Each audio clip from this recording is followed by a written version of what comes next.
মসজিদের সঙ্গে বিভিন্ন জায়গায় ঝগড়াঝাটি মারামারি করেছে। স্পষ্ট ভাষায় বলতে চাই, ফরিদপুরের কোন মসজিদে এই সাদিয়ানি আর সাতপন্থীদের ঠাঁই হবে না। শান্তিপূর্ণভাবে তাদের প্রতিহত করবেন, তাদেরকে শান্তিপূর্ণভাবে আপনারা প্রতিহত করবেন। আমরা যাব না। আমরা মাননীয় জেলা প্রশাসক সাহেবের কাছ থেকে আজকের এই উপস্থিত জনগণ আপনাদের পক্ষ থেকে আমি দাবি জানাচ্ছি, মাননীয় জেলা প্রশাসক এখানে এসে 1 মিনিট বা 2 মিনিট সান্ত্বনামূলক এবং আমাদের দাবি মানলেন কিনা তা বলে যাবেন।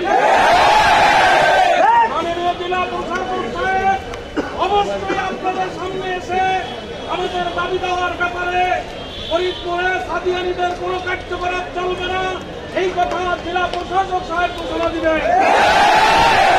আমরা আইনি ব্যবস্থা চাই, আমরা শান্তিপ্রিয় মানুষ, শান্তিতে আমরা ভাবতে চাই, শান্তিতে মসজিদগুলো পরিচালনা করতে চাই, মাদ্রাসাগুলো পরিচালনা করতে চাই।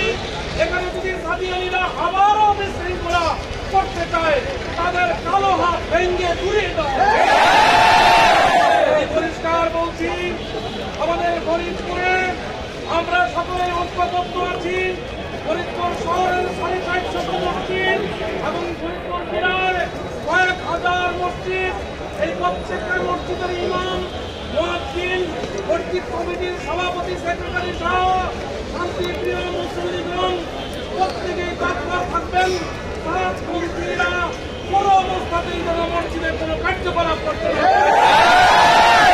তারপরেও যদি কেউ কোনো গায়ের শক্তি প্রয়োগ করে ওই ভারতের সাহেবের কোন এজেন্ডা বাস্তবায়ন করতে চায় ফরিদপুর জেলায়, আপনারা বিশৃঙ্খলা করবেন না, তাকে ধরে নিকটস্থ থানায় সুপুর্দ করবেন।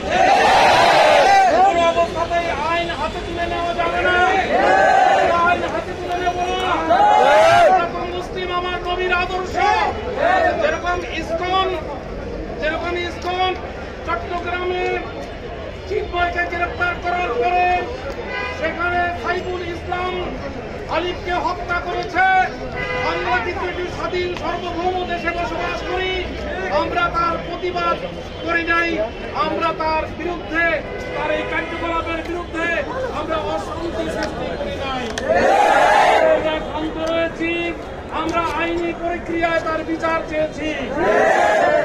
এরপরে 24 এই ডিসেম্বর 18 ডিসেম্বর 24 সালের টঙ্গী ইজতেমায় আমার ভাইদেরকে নির্মম ভাবে রাত 3:30টার সময় যেভাবে এই সাদিয়ানীরা হত্যা করেছে, এই ফরিদপুর থেকে প্রত্যেকটা ওয়ার্ড এবং ফরিদপুরের বিভিন্ন উপজেলা এবং ইউনিয়ন প্রত্যেকটা গ্রাম থেকে এই সাদিয়ানীরা সংঘবদ্ধ হয়ে 50,000 লোক টঙ্গী ইজতেমার মাঠে গিয়েছে।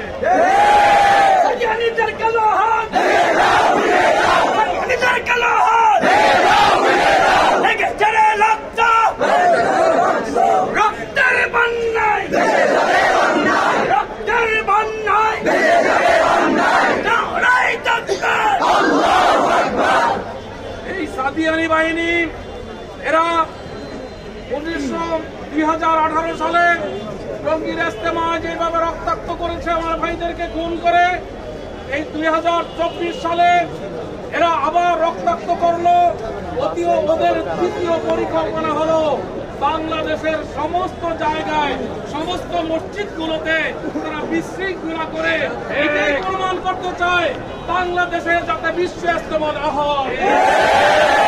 বিশ্ব ইজতেমা বাংলাদেশের সম্পদ, বাংলাদেশে বিশ্ব ইজতেমা হবে এবং মাওলানা জুবায়ের সাহেবের নেতৃত্বে বাংলাদেশে বিশ্ব ইজতেমা হবে।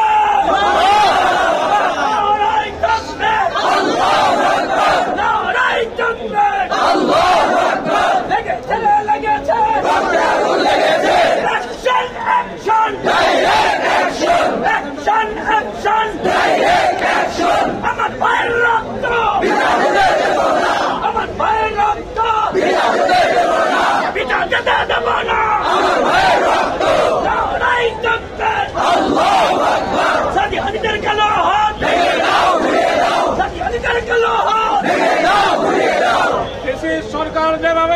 বাংলাদেশ থেকে পলায়ে গিয়েছে